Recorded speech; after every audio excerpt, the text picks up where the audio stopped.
what is the true role of insurance and how does it play out, especially when you have to submit a claim especially when you have to submit a claim, but you're not 100% sure if you should submit a claim or not? Yeah, great question. We run across this almost every hour of our day. When there's a claim, big or small, the first thing you have to do is stay calm. I understand it could be nerve-wracking. It could be the first time in a lifetime that you face a fire, water damage, pipes leaking, smoke, your furnace bursting, your neighbor causing you damage. And I understand it's an uncomfortable situation, but most important, stay calm. Hey everyone, welcome to today's episode. I'm Doris Tinajero, your local realtor and owner of F&F Painting. For years, I have had the privilege of helping homeowners and investors be able to improve their homes or protect their homes. But at the same time, I've also seen firsthand how complicated things can get when unoccurred damages happen. So today, I have Fabian from Durango Insurance joining me, and we created this one-part series special podcast because truthfully, a lot of homeowners don't know what to do when their home, something happens to their home. So please join me to welcome Fabian Durango. Thank you, Doris. Thank you, Five Stars Realty. Thank you, F&F Painting, for the opportunity to be here today and discuss claims, right? Yes. I'm the owner of Durango Insurance, family-owned and operated independent insurance agency in the state of Connecticut. We're the largest family-owned and independent agency in the state of Connecticut, meaning when I mean independent, Doris, it means that I represent my client's best interest. And that's very important from the moment the client calls our office to the moment when, God forbid, they need the insurance, when there's a claim. Because if you're an agent, like a lot of franchise insurance companies, and, you know, they're all over TV, your commercials, your phone, your reels, your YouTube commercials, they make a great presence on the marketing scene. But the truth is these agents represent the franchise, the insurance company. So legally, they cannot go and represent your best interest, even when they want to, because they'll get reprimanded. Gotcha. So when you don't have to work with me, but when you work with a local independent insurance broker that's 100% not franchised, we can legally protect our client's best interest, especially when there's a mishap. Yeah. Okay, awesome.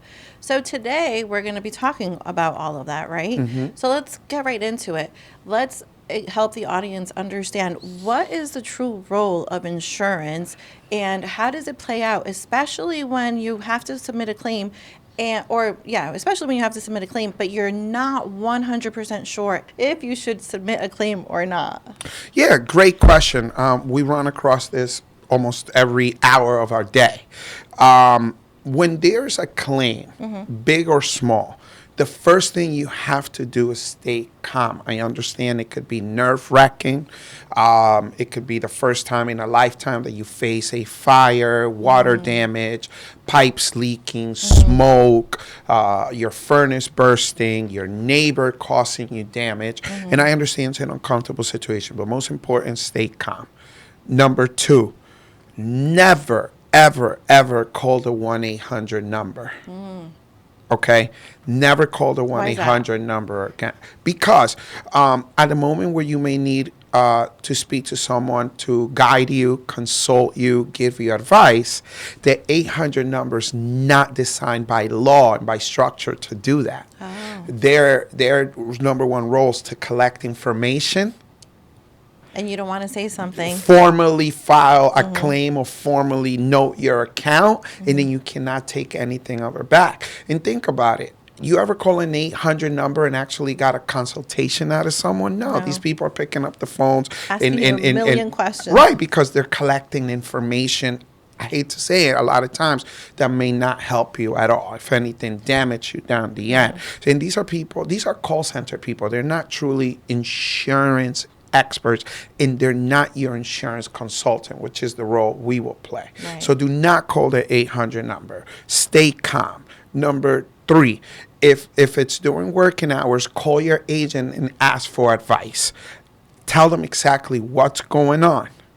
tell them you want their guidance, you want their advice, and you tell them what you want to do next. But this agent is an agent from a Or local broker. Yes, your local because broker. if you call an agent from State Farm or from Geico or Allstate, they're not having your best interest. Correct, because they have to represent the insurance interest. Right. Or they may say the local, hey, call the 800 number, which they're trained to do. And then at that point where, again, you're asking questions on the guidance, now you're formally filing a claim, which you don't want to do. Oh my gosh, I feel so overwhelmed. Like I feel like I'm in a law of court Yes. right now. And we're only on step 3. So call your local broker, call the person who actually provided this insurance to you, which again should be a local person. Number 4, do not sign up for any disaster company, a cleanup company, or be forced by the fire department or restoration company immediately. Okay. What you want to do, again, after speaking to your local broker, then speak or get referred to your own independent contractor. Again, why? This person is going to have your best interest. Someone that shows up at your door because they heard on the fire department scanner that there's a fire, or they got a tip that there's a water damage, a water leakage. They're going to go there with the best interest of putting money in their pocket. Oh, an insurance claim, money, and not putting you first. So we often refer F&F Painting. Yes, you have. Our agency is one of our preferred vendors, and why I like working with our local contractors, because you're going to go out there and truly assess their damage and truly look at the client's best interest. Give us feedback as in regards to how much the damage was, how much the repairs are, and if it's even worth reporting it to the insurance company, because there are deductibles, right? Insurance policies, especially home policies, have deductibles. If you don't know your deductible, you might be filing a claim that's under your deductible or close to your deductible. It may not be worth reporting, okay? Insurance policies are not there to repair or warranty work. They're there to cover damages from a sudden event. And let's dissect a little bit deductibles, because I'm one that really did not understand what a deductible was for the longest time, until I think I had to put in my first claim, and they were like, oh, if you don't pay X amount of dollars, then you don't get, the coverage. Correct. So the deductible is the amount of dollars that you are responsible for as the policyholder before the insurance company pays. So the average homeowner's policy in 2025 has a $2,500 deductible. $2,500. Which is pretty reasonable because cost of doing business, inflation, etc. $2,500 in repairs may not be much. Okay, investors, savvy homeowners have deductibles between $5,000 and $20,000 because they know, hey, I'm not going to file small claims. I'm not going to damage my record. I'm not going to put a claim against my insurance and now have my insurance double, triple, or cancel me over small claims. So deductible, again, is the amount you have to pay before the insurance company does. Now, like I said earlier, speak to your broker. Because if you file a claim just out of, impulse, and then you find out the claim is below your deductible, too close to your deductible, not worth using the insurance, you can retract it back. You cannot retract claims. I did not know Once you file a claim, you cannot pull away from it and will stay on your record. In fact, I have a client, which we cannot get him insurance right now because he filed 3 zero payout claims. Because he would just jump on a phone, call the 800 number, and then find out it's nothing, or it's very small, or he wanted to but he didn't want to cover it. Right. He didn't want to cover the cost. Right. And then now it was zero payout. Nothing happened. He had one real claim. It's open.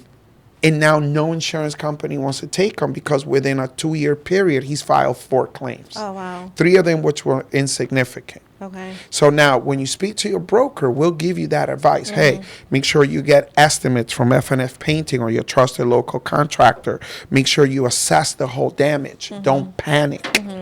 The only thing you have to do as a homeowner immediately is stop the damage. You don't know how many people call me, and this is very important. Fabian, my water's leaking. I need the insurance company to come here and assess the damage. Insurance companies don't assess damage. Insurance companies are not plumbers. Insurance companies don't have emergency crews. They go out there to assess the damage and see how much they have to pay. And guess what? They're going to go there trying to pay the least amount of money. So it's your job as a homeowner, hire someone to immediately stop the damage, hire someone to assess the damage, get multiple bids, stay in connection with your broker. We assess the damage as a whole, short-term, current, and long-term. And then we say, hey, you know what? It is filing a claim. Now let's be one step ahead and have everything ready before we file a claim. Okay. But I will say 90% of the people start backwards. They'll call the insurance company and then go through that process backwards, and it usually backfires on them. That's amazing. It reminds me of when I had to do my my claim when we had water coming through the roof and through everything. The insurance company, I contacted contractors, but they wouldn't approve any of the contractors. They wanted me to use their contractors. And I was like comparing apples to oranges. And I was like, this is the damage that private contractors said that needs to get done. This is the damage that you are saying that needs to get done. I was like, I'm going to get more contractors to come out here. And then when they saw that I got like 5 different contractors pretty much saying the same, then I became my own GC because I told them, I don't trust you. Correct. And I ended up GCing my own home, and to what everything that you're saying, they weren't really looking out for me. But at the end, because I kept asking questions, I kept like asking my contractors, everyone who was working with me, hey, in your experience, how has this happened? I ended up being able to get a lot more done than the insurance was actually going to cover. Great point, Doris. Great point. Again, use your insurance broker. And insurance companies are not going to like this, but the insurance company's not on your side. They're providing coverage. They're the company providing the policy, but I'm your trusted professional and consultant. When there's a claim, don't go to the insurance company's contractors. Don't go to the insurance company's vendors. When you get into a car accident, don't go to their preferred body shop, because what you're doing is allowing them to have the upper hand, because these people work for the insurance companies. The insurance companies give them business. The insurance company pays them, and it keeps them almost on payroll. So they're going to go out there and assess the damage from their point of view. And I love the story you just said, Doris. You had multiple bids, you had multiple contractors, and you had them all saying the same thing about the damage. So then you can go back to the insurance company and say, listen, my damage is not more, but it needs more work than what you are, your claim adjuster or your contractor is saying. And many people don't do that. It was hard. It was very hard. But to our next point, it's like, what do people do when you feel overwhelmed? Like so multiple steps. Step 1 is don't panic, right? Because that's something that I didn't do, because my whole house was, I had a hole like this big in my bedroom, and it had rained for 3 days. All my hardwood floors got damaged. My kitchen cabinets popped open. The tile in my bathroom lifted from so much water damage. And it could feel very overwhelming. So I could imagine. Don't panic. It's your baby. Your house is your baby. Yeah, I completely understand with not panicking. But what so else? Don't panic. Yeah. Remember, there's always sunshine after the storm. Number 2, you have a local trusted insurance broker who's going to walk you through the process. So once you speak to me, or if it's after hours and I'm not available, just get your own contractor. Even if you Google them, find someone on your own. Or call FNF FNF Painting, right? If it's after hours. But we always recommend you, because you guys do an amazing job. And make sure your contractor goes out there and helps you immediately stop the damage. Figure out where the damage is coming from, what caused it, and at least stop it.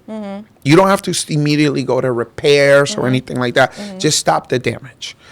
Number 3, have FNF Painting on your contractor assess the damage further and be able to draw a report of what needs to be done. Number 3, come back to your insurance broker, assess the whole damage, and discuss it.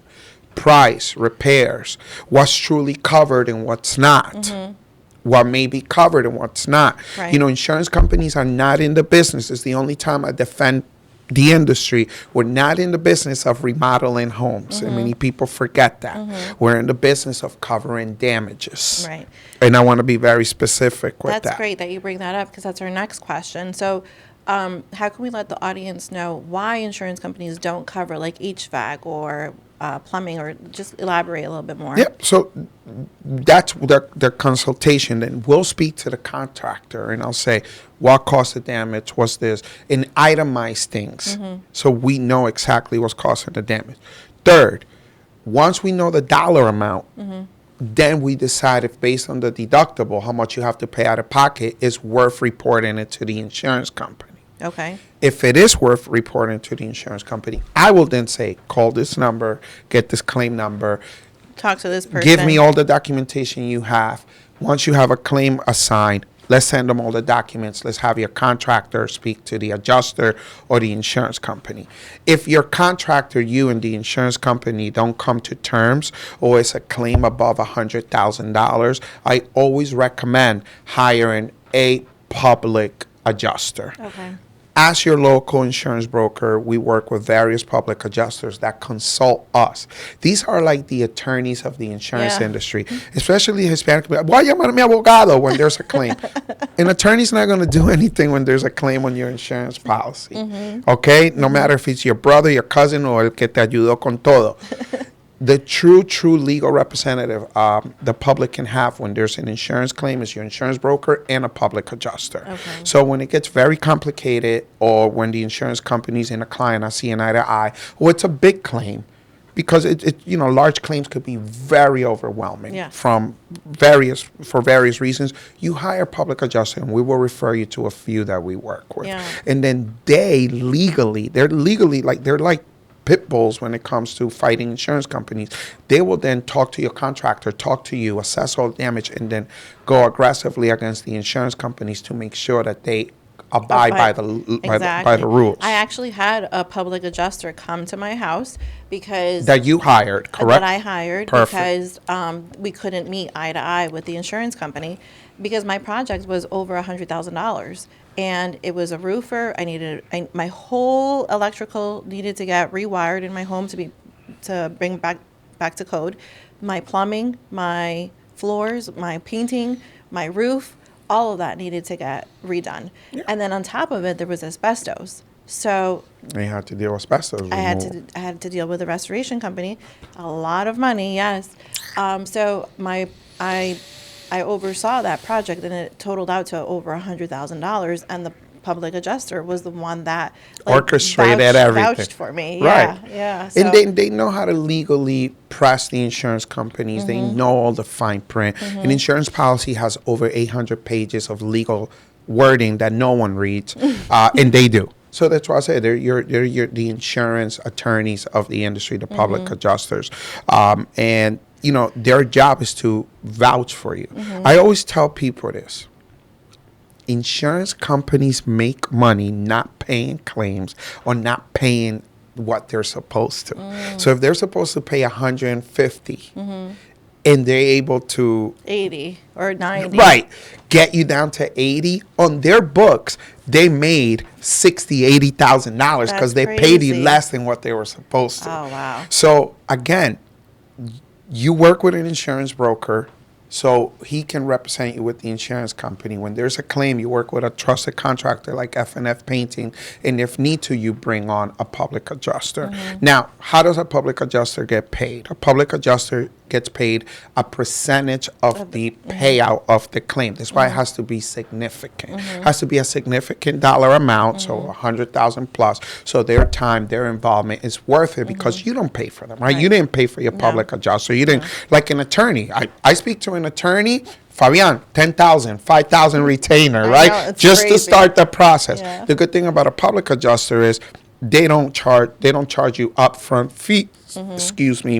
They're able to get a percentage of the total payout between 10 to 15%. Don't quote me, but that's usually the average in the industry. But And it's also good to know, don't bring in a public adjuster from the beginning, because you're not going to have a public adjuster involved on a claim for $5,000, $10,000. No. I was going to say, my public adjuster, she was the one who found out why it had rained inside my house, because we were first-time home buyers. We bought the house with an old roof. The home inspector had told us that the roof had 5 years, but after 2, storm comes, shingles go over everywhere, and we put a carp over the roof. But we thought, we're going to save. We put a carp over the roof. That carp had been there for a couple of years. It rains again, more shingles fall off my roof, and my next door neighbor is like, hey, you should get your homeowner's insurance to cover the roof. Right. The homeowner's insurance tech, or whatever they're called, comes, gets on my roof, and this is what my home adjuster found out, gets on my roof, moves the carp when they weren't supposed to. They're not supposed to touch. They're not supposed to touch tarp. And I said, how do you know? And she was like, well, you could see the outline because the tarp had been up there for so long that it leaves a footprint, yes. right? It leaves so like a she print. saw the footprint, and she was like, it was moved. And because it was moved, they didn't cover where, the water damage. So at the end of the day, it was the insurance's fault for moving my car. For causing more damage, yeah. So all of the asbestos repair that wasn't covered under my insurance, the public adjuster made sure that the home... Because they had a fault. If you didn't have a public adjuster, that would have never happened, because now it turned into a legal issue. Yes. It didn't turn just into a claims issue. Yep. And that's what the public doesn't understand, that when there's a claim, there's so many movement. Yes. There's contractors, there's the law, pull permits, there's legality, Yep. there may be malpractice, right? That was a Yes. You literally had a malpractice claim. Yeah, but I loved my public adjuster because she would tell me what to ask the home inspector, because I had to pull permits. It was my first job that I GC'd as F&F painting back in 2019, and it was my home, so I loved it because I could make all of the mistakes I wanted as learning, trial and error. I'm the same way. Yeah, Yep.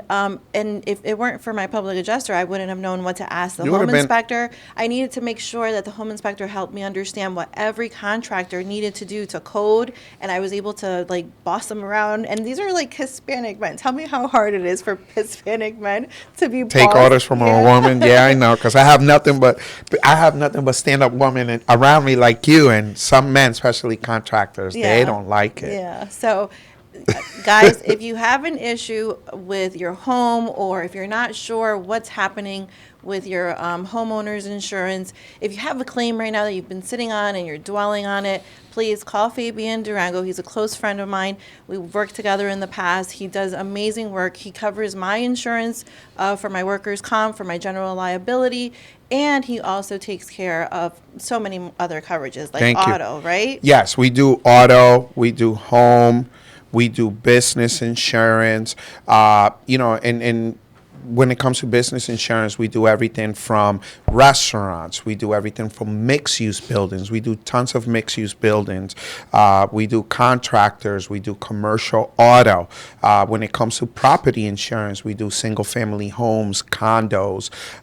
We do investors. We work a lot with flippers. So you have to know what you're doing. Another thing I want to talk about claims is, insurance companies and corporations as a whole have gotten an upper hand on society because people are so full of information, but they're not full of knowledge. Oh, I love that. And because of that, insurance companies tend to press people a lot or trick them. So if you feel like you have an unfair claim settlement, and truly unfair, and you want to assess it with a professional insurance unfair, you could file an insurance claim against the insurance department. Yeah. You can go to the insurance department and file a claim against the insurance company. That's crazy. I had to do that. I had someone hit my car from the rear, and it was by a big franchise company. I don't want to say the name, but you see them all over the place. They have a little lizard, and they said that it was 50% my fault because I stopped too hard. And this was on 95. Oh, wow. I'm like, there's going, come and go traffic, and you're insured admitted to being distracted on the phone. Well, he also said that you braked hard. I was like, I didn't brake hard. I braked the traffic. Yeah. And they wanted to pay 50% of the claim. So I was like, you know what? I'm not going to argue with you. I already made my case. Mind you, the claim adjuster was very rude, he threatened me. He's like, well, at the end of this phone call, you either agree or I close the claim. And I said, sir, you may not know who I am, but I am the wrong person to say that to. Do you want to reevaluate this and bring this up to a manager? He said, no. Then I just give you my ultimatum. Oh. I said, no worries. Have a good day. Hung up, put a claim against the insurance department, against the company, against the claim rep. Within 2 weeks, they sent me a check for the amount that they were supposed to. Nice. So you're not alone. We do have an insurance department in the state of Connecticut that will advocate for you. Just make sure you have a valid point, not just a complaint. Yes, don't freak out. Right. Don't freak out. Send them silly complaints because then they're not going to look at it or take it serious. It has to be something significant. That's why we will tell you. I tell clients all the time, listen, this has reached my capacity. Just file a claim against the insurance department. That will put things in order, and that should help you move forward. There's nothing we can do. We can't fight a multi-billion-dollar corporation, threaten them with phone calls. Yes. Take action. If not, deal with a public adjuster. Deal with a trusted contractor. So just like when you buy a house and you have a trusted realtor, you have a trusted mortgage broker, you have a trusted inspector, insurance, and an attorney, when you have a claim, you should come around your trusted circle again. Your trusted insurance broker, your trusted contractor, your trusted realtor, right? A lot of people turn back to you when they have an issue with their home. So make sure you work with a team that you trust. We're here to guide you. Exactly. So that comes to the end of our conclusion, our end of our podcast. It's part one of a special podcast series that we'll be doing with Fabian from Durango Insurance. And if you found this information valuable, please let us know. Either follow us on Facebook or Instagram and let us know how much information you were able to get out of this. And also, Fabian, please let everybody know where they can contact you. You can reach me at 203-667-9953. Instagram, Fabian Durango, also Durango Insurance. Our website, durangoagency.com. On Facebook, Durango Insurance. And you can always Google Durango Insurance Connecticut and find us. Yep. And I'm Doris Tinajero, your local realtor with Five Stars Realty and owner of F&F Painting Company. It's a pleasure to have you. Until next time. Until next time.